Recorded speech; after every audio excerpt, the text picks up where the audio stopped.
In this video, we are going to talk about top 4 YouTube gun channels, so before starting this video, please like this video, and subscribe to our channel for the future updates. Here's a list of the top 4 YouTube gun channels. Let's start. Edwin Sarkisian, Apollo Lunar Aluminum Bulletproof? People would love to see these guys collab with NASA. Since things travel faster than a bullet in space, they have to make their crafts resistant to particle impacts. They should do a video where they test their crafts to see just how strong they are. People think they should put a car battery/trolling motor setup on that rig so they can electromagnetically control the rate of fire. It would go for hours too. Edwin Sarkisian, how strong are these paintball CO2 tanks? If you get the opportunity, use the 5.7 on a full tank. That way you get a one-side entry no exit and a bottle that will spin through the air like a crazy rocket. But if you want to go big, for full tanks and a 50 caliber, that would be a prime video. Yes, most of those CO2 cylinders are made out of glass, and if they're filled with high-pressure air, it's just going to be like it's empty. It will be heavier though. CO2. Kentucky Ballistics, gun fails. In this video they have some fun with several different firearms and some ballistic dummy lab body parts. Many believe this video should seriously be shown in gun safety courses. No joke, this is really important information and it's presented in a funny, entertaining way that would appeal to pretty much anyone.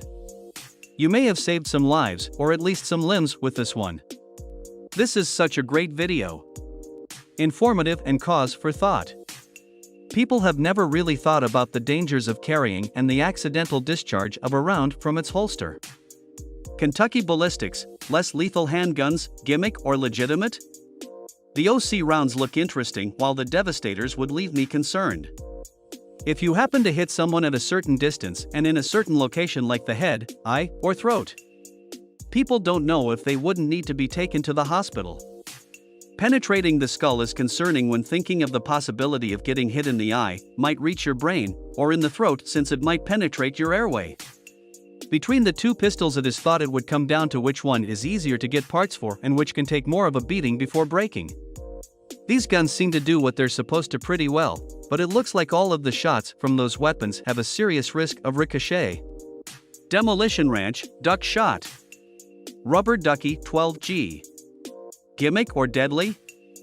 He was so depressed he couldn't kill the gun that he couldn't even say he loves all. Thanks for the entertainment as always, Matt.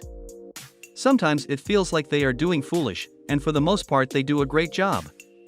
But there's times where it feels like they're trying to use every piece of footage they possibly can. The stuff is what made people think of it. Even though it's a cheap Mossberg, it's tough to watch a perfectly good firearm get beat up by these tests. You must remember even the most expensive cars have to get crash tested.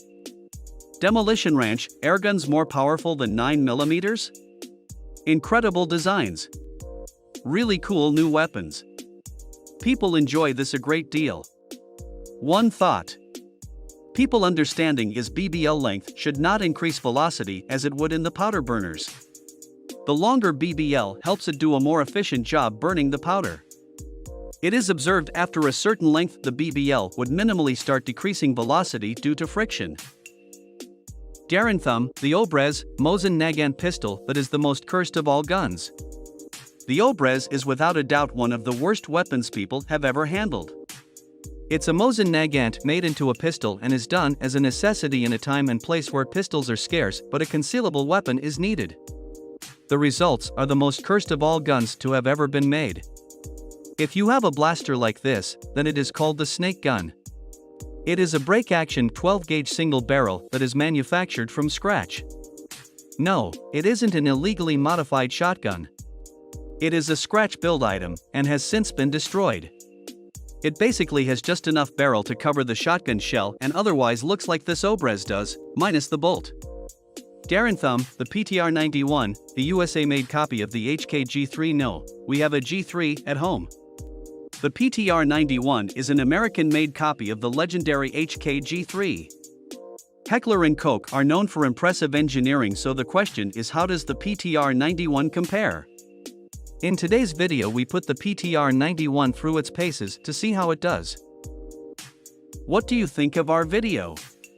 Let me know in the comments section below. If you enjoy this video and want to hear from me again, be sure to hit that subscribe button before you go. Thanks for watching.